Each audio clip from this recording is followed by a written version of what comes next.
Unlock the power of your mind. This is Provocative Enlightenment with Eldon Taylor.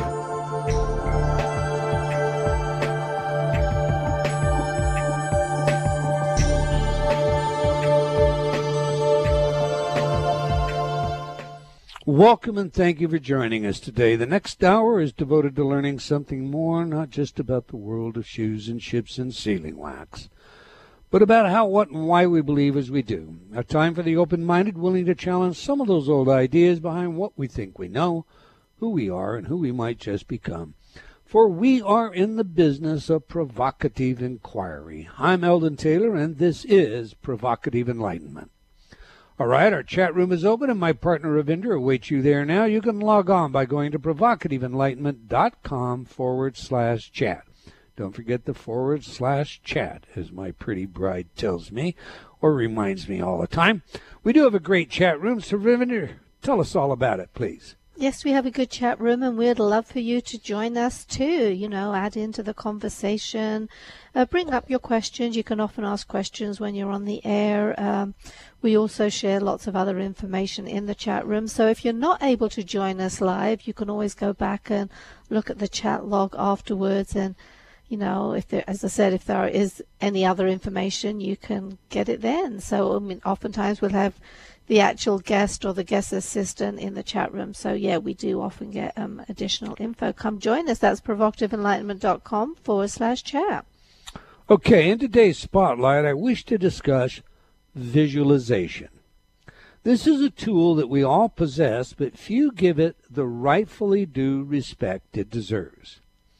Indeed, one might argue that visualizing things is but an exercise in imagination, and in some ways it is. But does that make it less worthy of our interest? I think not. Still, we are often encouraged to give up the use of practices like daydreaming, visualizing fantasies, and the like because the emphasis is all too often today on what we think of as left-brain dominant thinking, logic and reason. In light of that emphasis, allow me to remind you how visualization often trumps the so-called left-brain linear method of solving problems. Take, for example, the Pythagorean theorem. All of us had to learn this one. The axiom for a right triangle, spelled out by Euclid later, states the observation by Pythagoras as a squared plus b squared equals c squared, where c is the hypotenuse. Pythagoras visualized this as the square of the hypotenuse is equal to the sum of the squares of the other two sides. Now, notice that with Pythagoras there is a picture of a right triangle, and he proved this theorem by using other right triangles or images instead of axioms or symbols. Let's also remember Descartes, who theorized that algebra could be visually portrayed, and as a result we have the Cartesian coordinate system, which is still in use today. In other words, the picture of algebra, the visualized form, is geometry.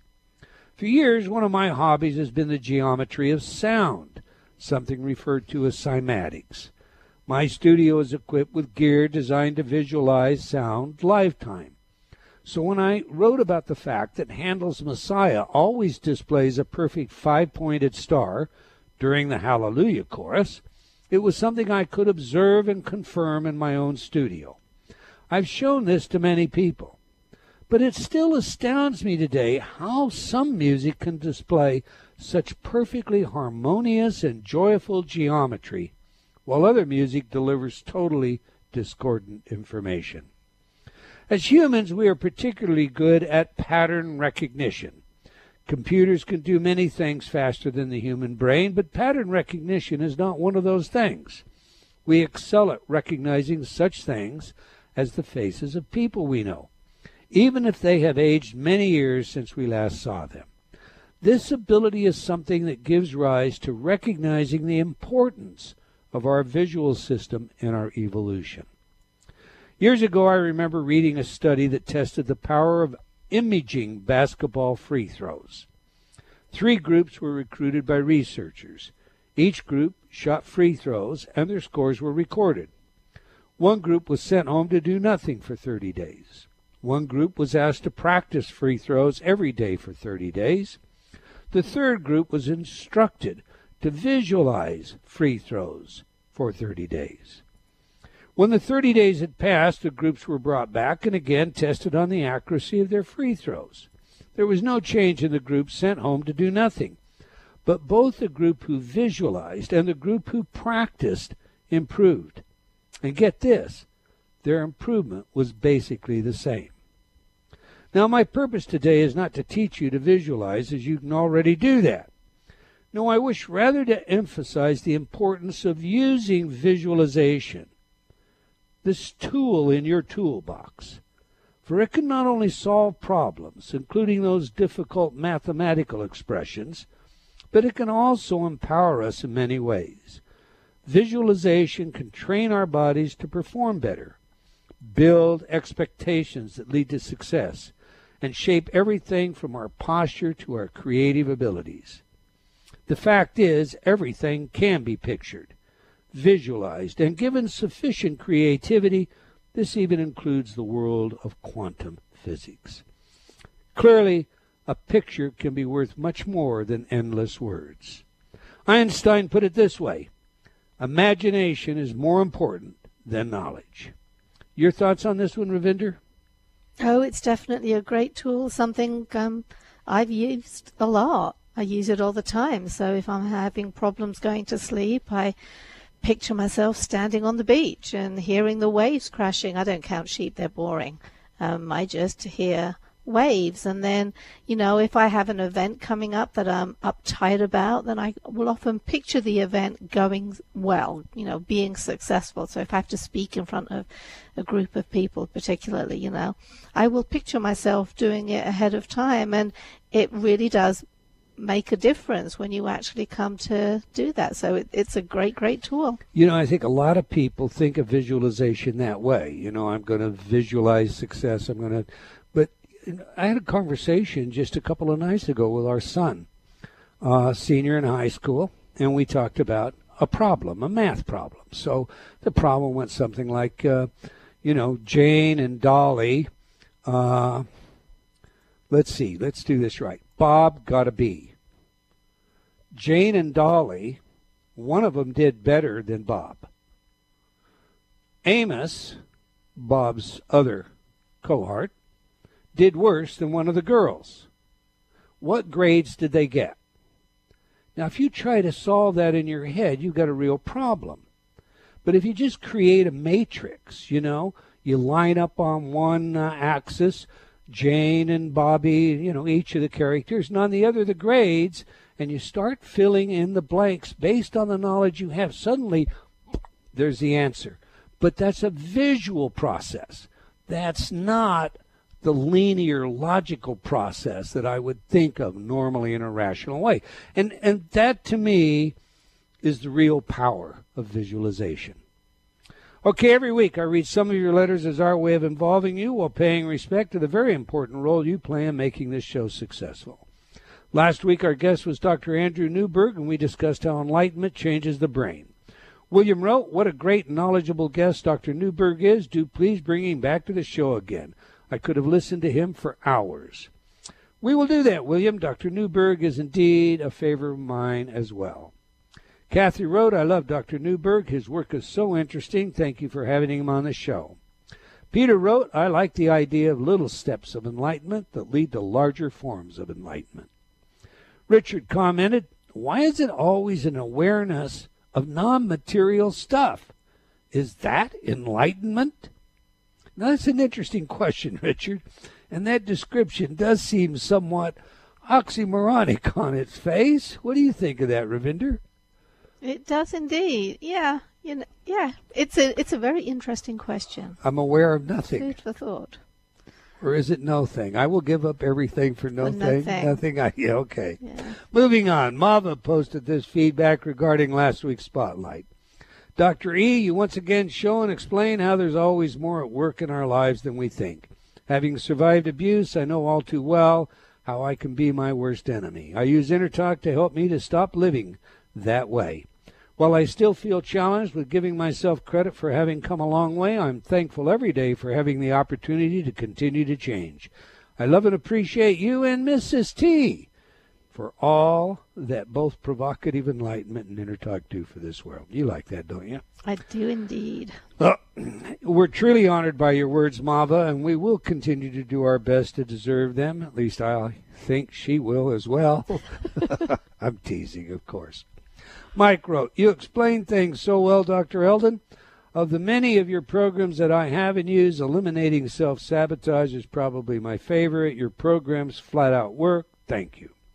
Finally, Amania wrote, years ago I bought many CDs and got my mom healed from cancer, stage 4, with a free cancer program. Your tapes are incredible and they work.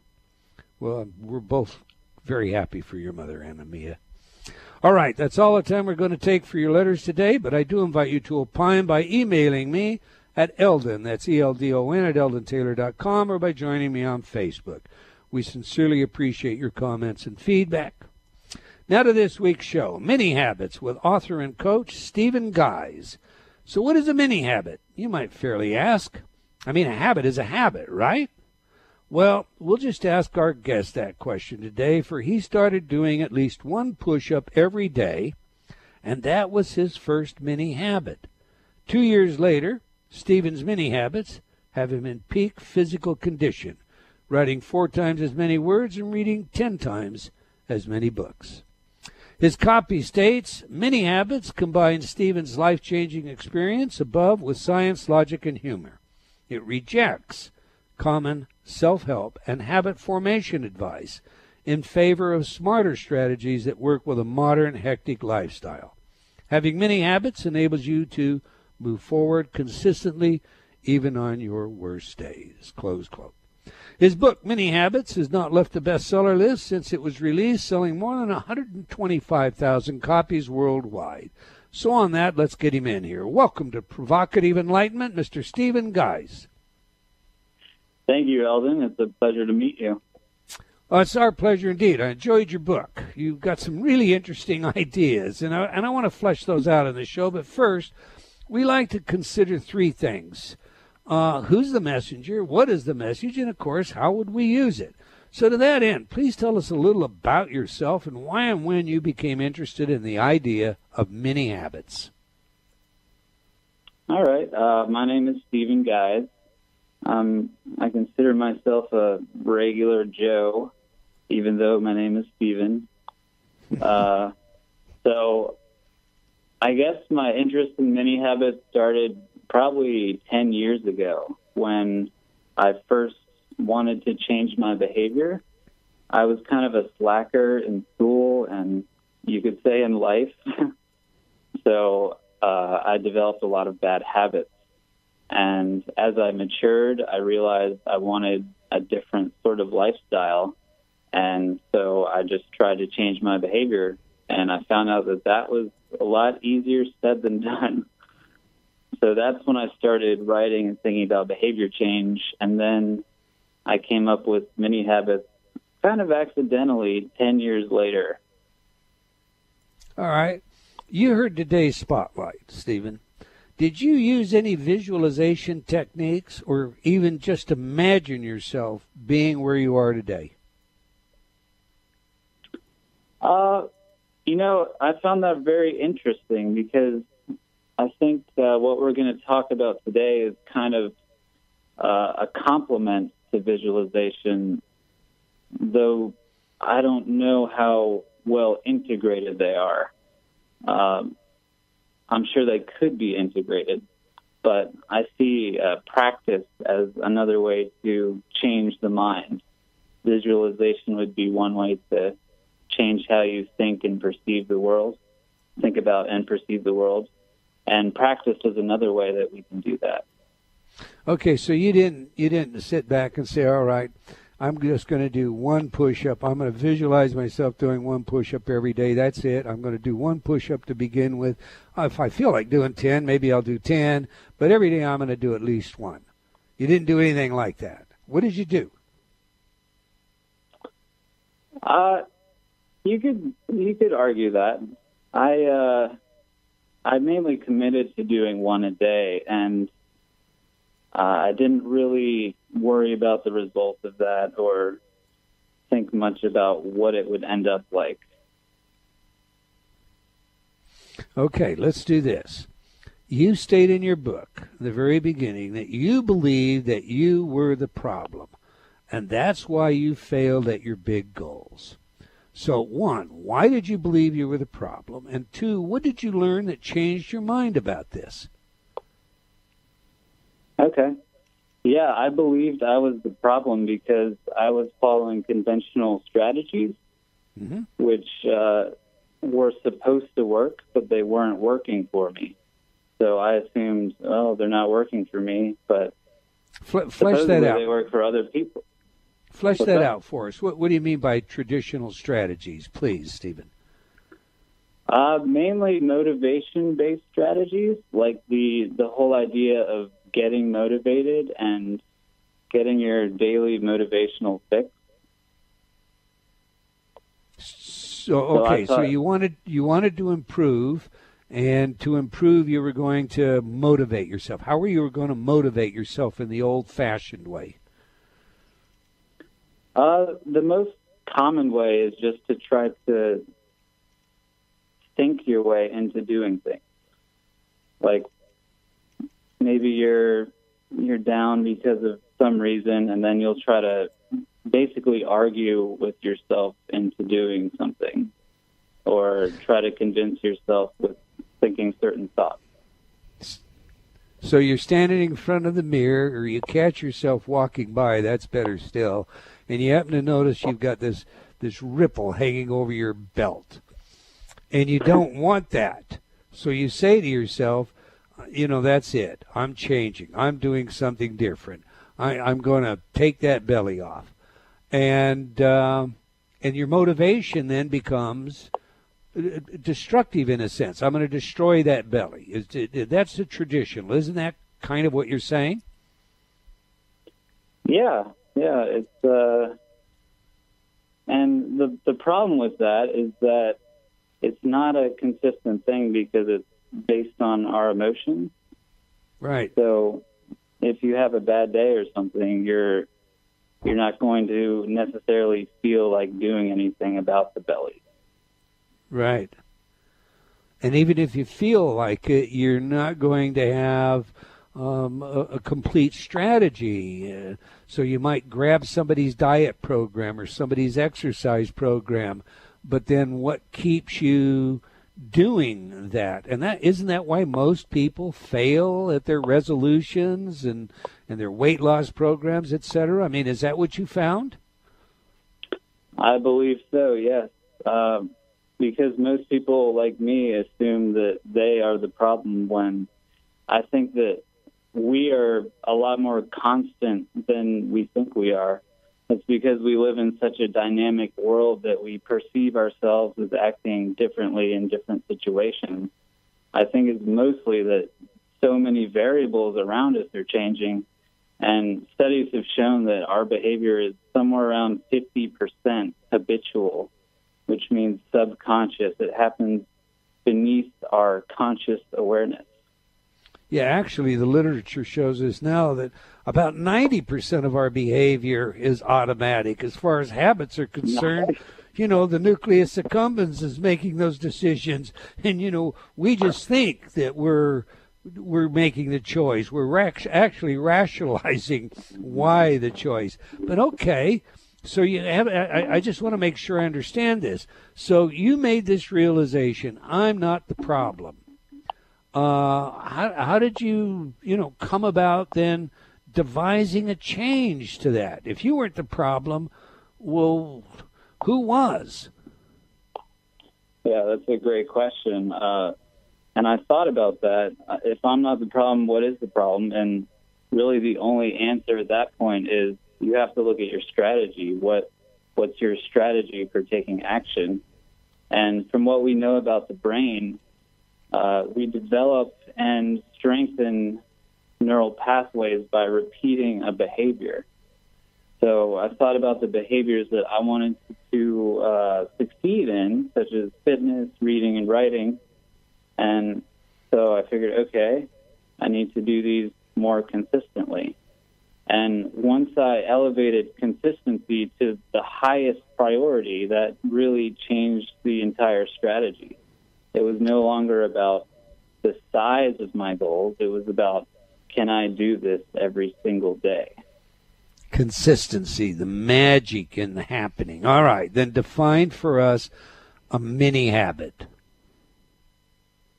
I say a mini habit is a stupid small behavior that you cannot perform to fail every single day, even on your worst day.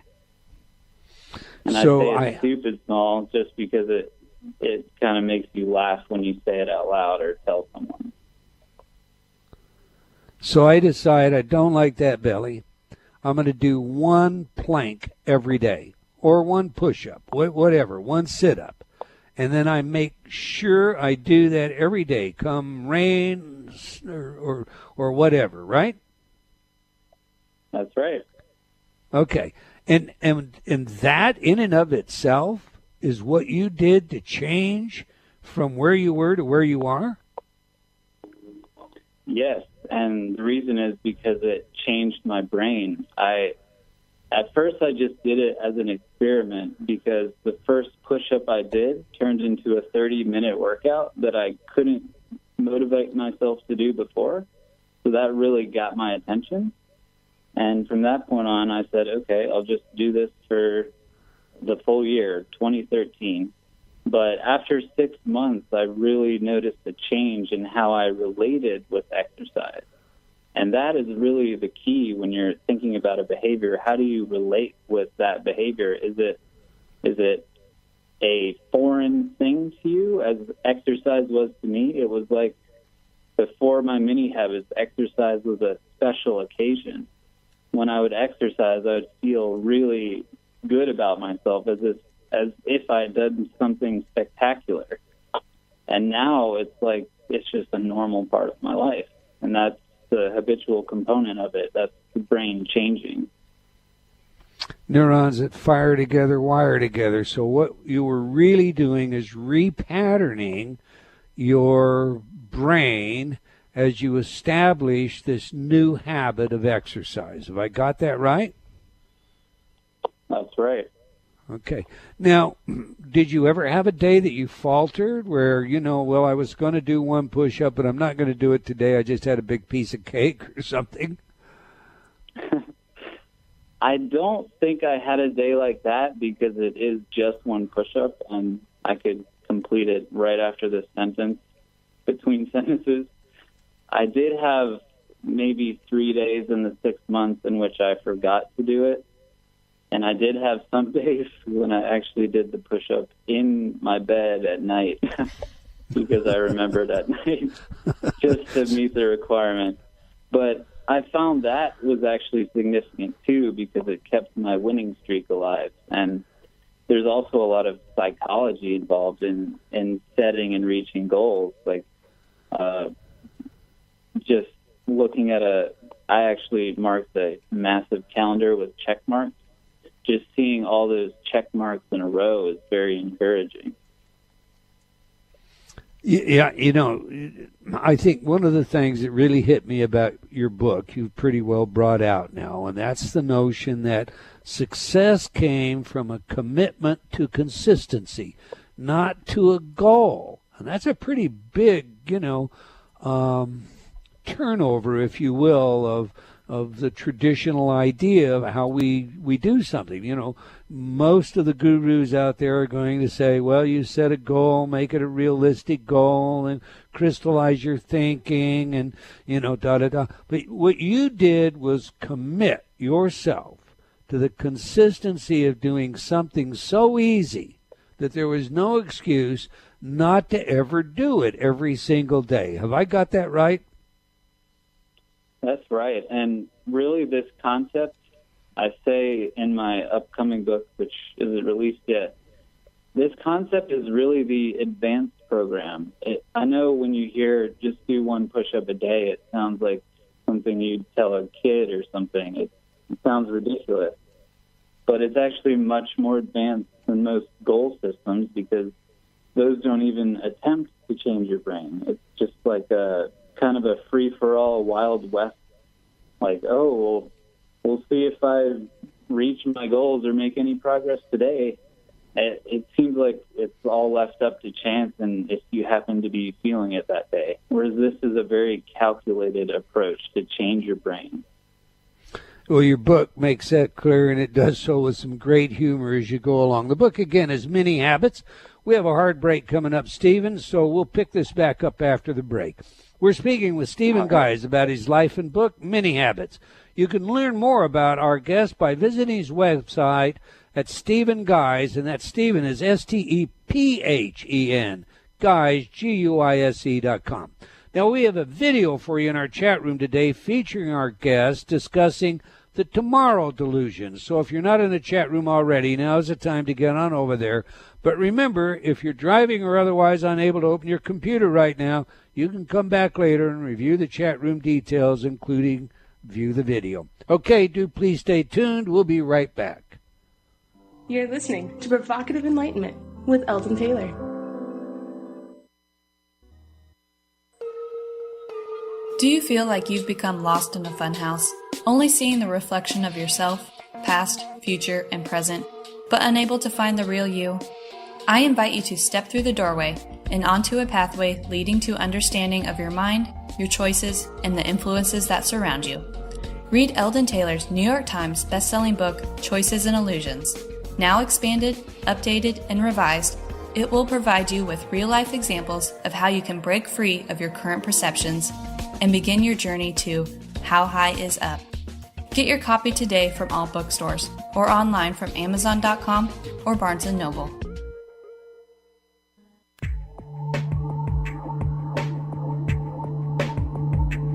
Unlock the power of your mind. This is Provocative Enlightenment with Eldon Taylor.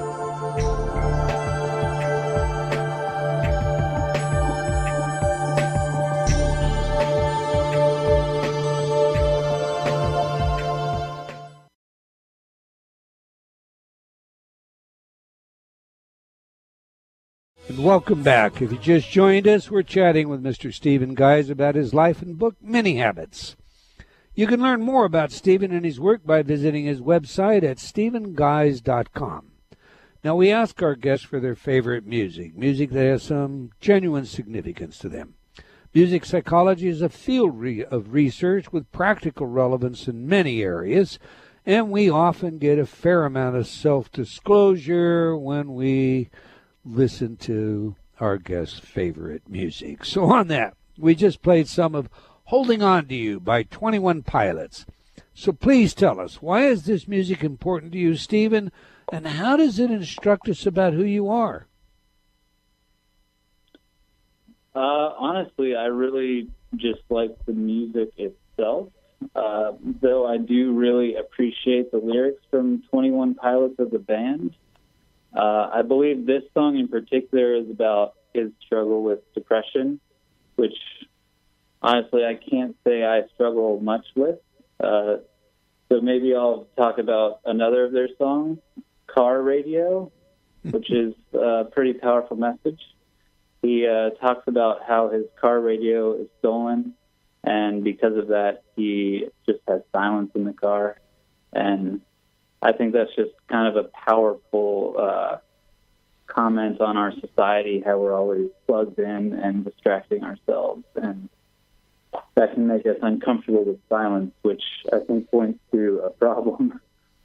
You know, we sometimes, as you've already pointed out, operate from an unconscious process, and then we consciously design reasons for why we did.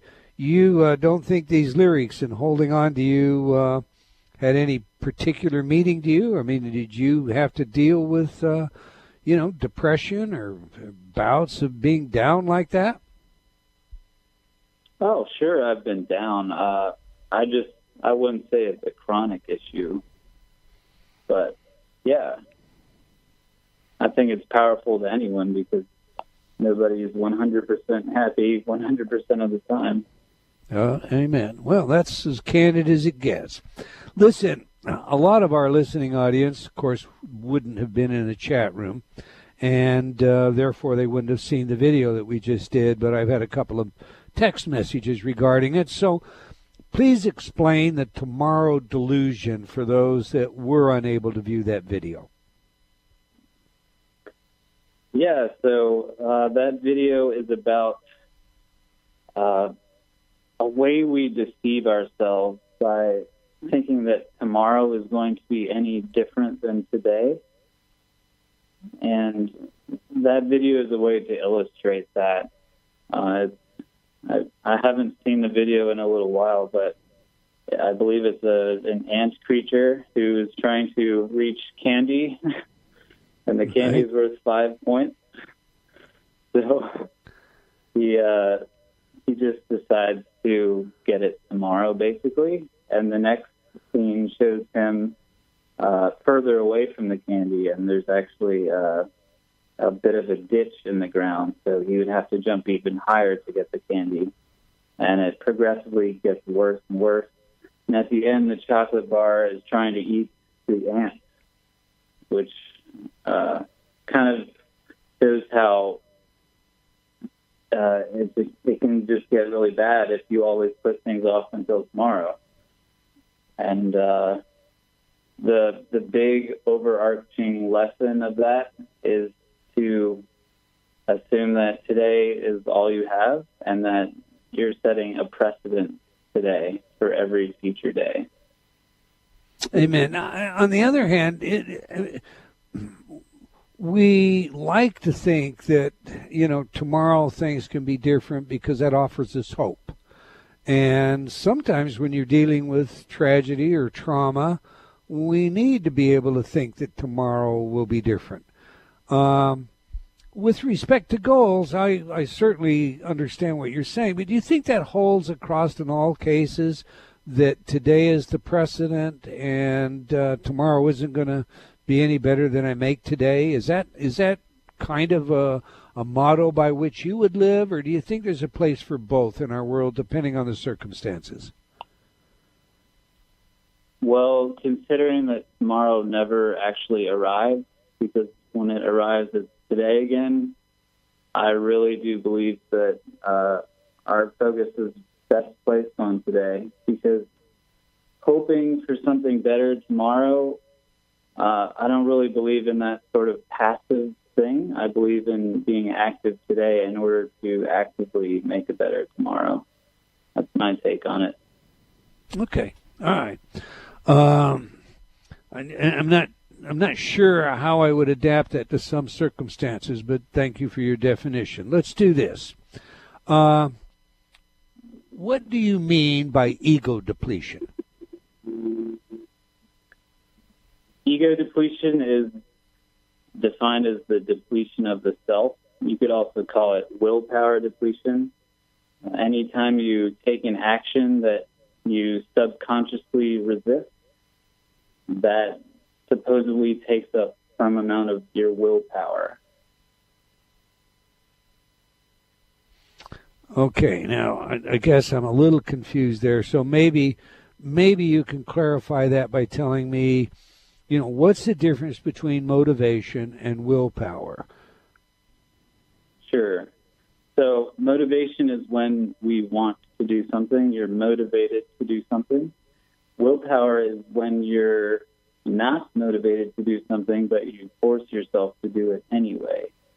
So they work kind of like a seesaw, where the more motivated you are to do something, the less willpower you need to do it. If you're fully motivated to do something, you don't need any willpower. If you have no motivation to do something, you need a lot of willpower to get yourself to do it. Okay, I got you. Which of the two do you favor, and why? I favor willpower because it can be combined with many habits to create the ultimate tool or the ultimate strategy for consistency. Because if you only require just a sliver of willpower to, say, do one push-up, then you're not likely to ever fail. And that creates the consistency. we tend to think of motivation in a large sense. You know, you think of a football team, a basketball team. You think of a great coach, you know, a Newt Rockney, and the pep talks and so on and so forth. How would you apply willpower in that scenario, or in that scenario does motivation top willpower? Yeah, I think you could say motivation tops willpower in that situation, because that situation is a very unique situation that we don't really, maybe if we always had that coach right next to us to give us the motivational speech, maybe that would help us to be consistent. But I still don't think that would be very reliable. All right. Tell us about your reward plan now. I mean, motivation doesn't work, and yet you have a reward plan. And to me, you know, reward comes with motivation. They're kind of like, you know, opposite ends of the same stick. But, you know, what is your reward plan, and how is that not a part of motivation? I actually don't have a specific reward plan currently. I may have said that in the book, but many habits don't really require extrinsic rewards outside of ourselves, because there is a built-in internal reward for completing any task you aim to complete.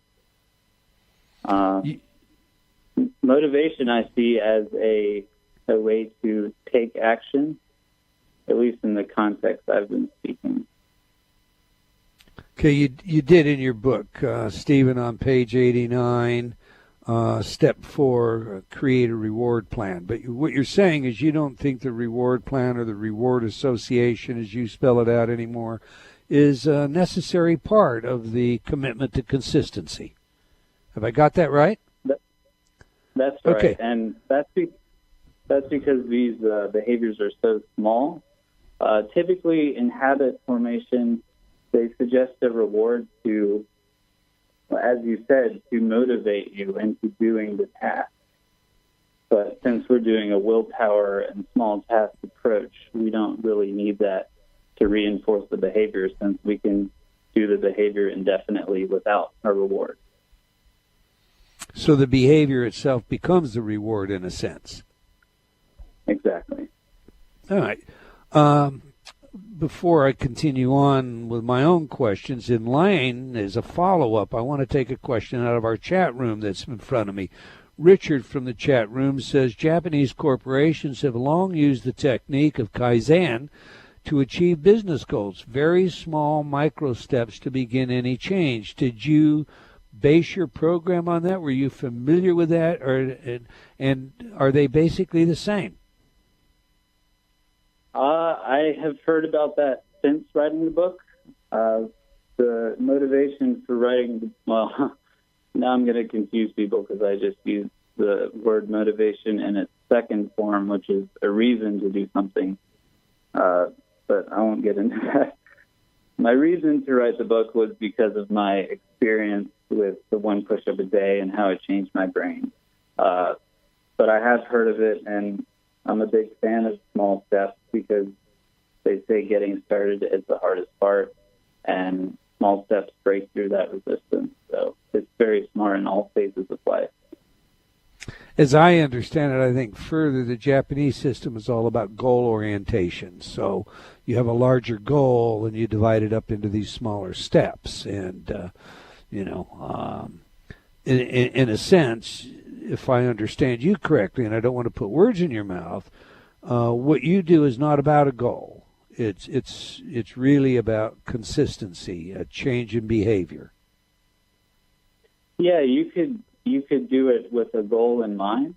Like, my goal was to get in shape, and the 1 push-up a day was the way that I achieved that goal. Okay. So you could look at it that way. What would you tell our audience is the most important factor behind changing a habit? Consistency. There's nothing more important than consistent behavior if you want to change a habit, whether it's replacing a bad habit with a good one or forming a good one on its own. You've coached a lot of people.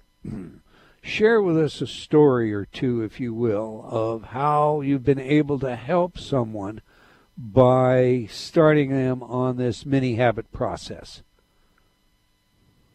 I don't do personal coaching, actually, but I do have a story. Oh, please do. Yeah, I thought you did do coaching. No, I haven't done that yet. I'm focused on writing books at the moment. But there was one really cool story. I think it was a young teenage boy who emailed me and said that he conquered his fear of the dark with the mini habit concept. There was a large shadow over a barn or something, and each day, or each night rather, he would take one step further into the darkness. And he said after, I think about a month or so, he was just sitting on a bench in complete darkness, completely comfortable. Interesting. Tell me this, where would you have our audience begin with a mini habit? I mean, what should they do? Where would they start to build their new habit? I think you do want to start with, you could start with a traditional goal, whether it's getting in shape or doing something more, whether it's cooking or dancing, reading, writing. You can start with a traditional big goal.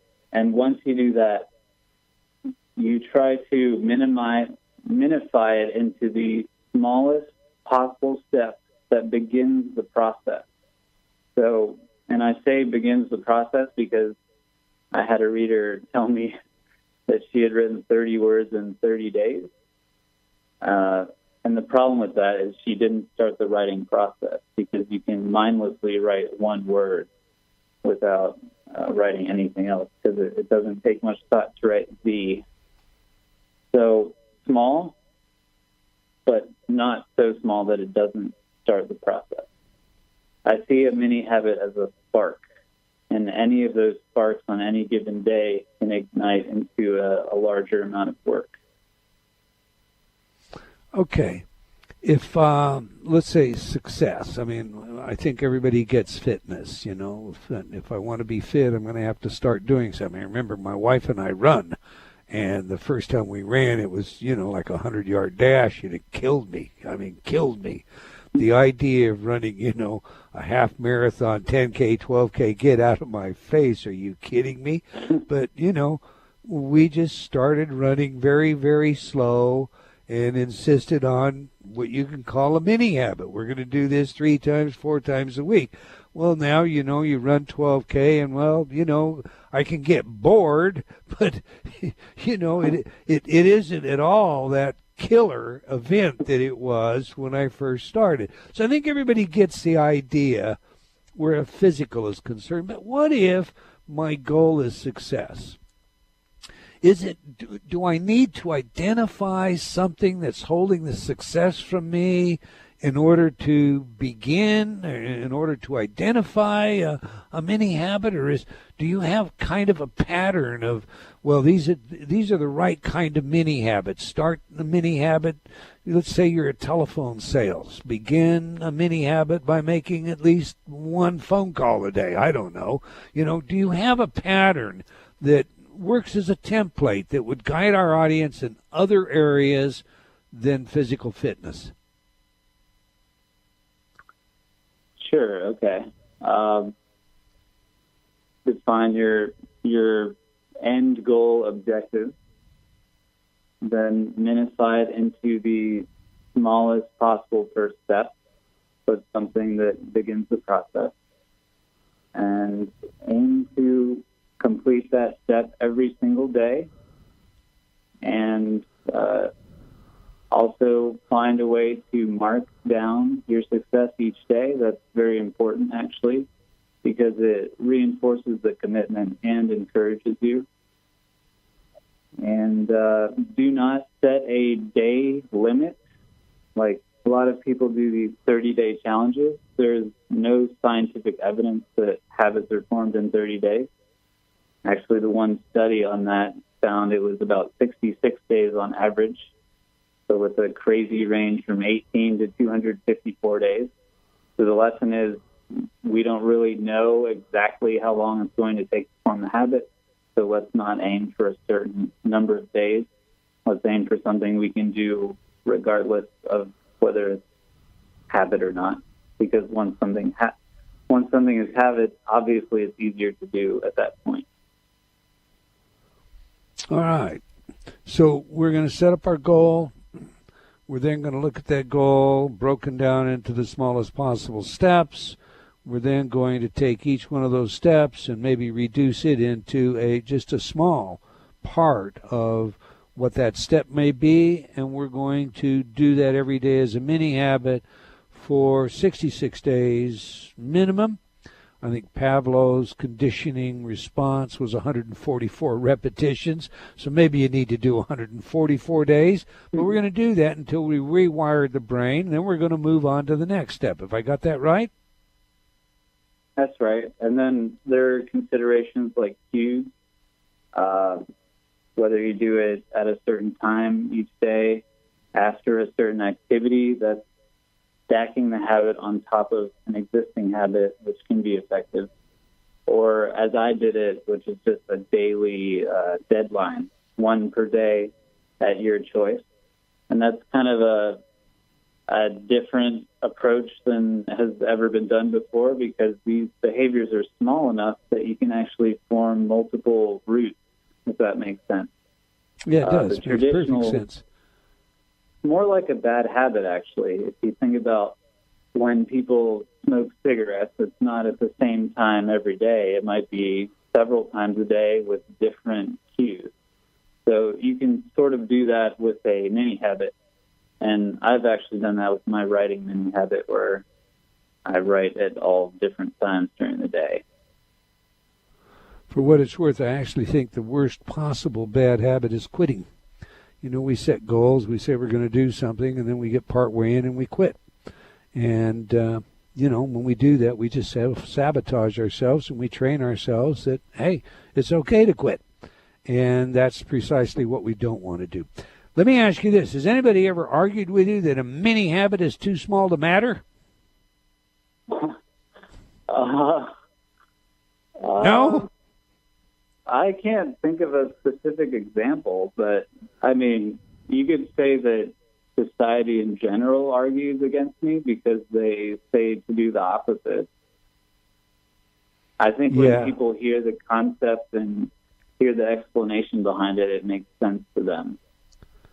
Commitment to consistency makes a lot of sense. And your book is a fun read. We've got about 1 minute left. I want you to take 30 seconds of that and tell everybody how they can get your book, how they can learn more about you, and what you're up to.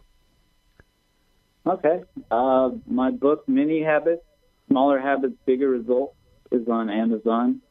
And make sure you look for Stephen Guise, because there's some copycats out. And I also have another book, How to Be an Imperfectionist, which uses mini habits to address the problem of perfectionism. And yes, it is a problem. It's not a positive. The book would explain that. And I've got an upcoming book, Mini Habits for Weight Loss, which I hope will really shake up the weight loss industry and change the way we think about weight loss. All right. Well, we want to thank you, Stephen, for your work and for your willingness to share it with us. Again, the book, Mini Habits, Smaller Habits, Bigger Results. We've come to the end of another episode of Provocative Enlightenment. I want to thank all of you for joining us today. I hope you enjoyed our show, and will join us again next week, same time and same place. And do tell your friends. Let's have them join us as well. Okay, until next time, remember this. Wherever you are in the world, no matter what you're doing, no matter whether you're following mini steps or giant goals, believing in yourself always matters.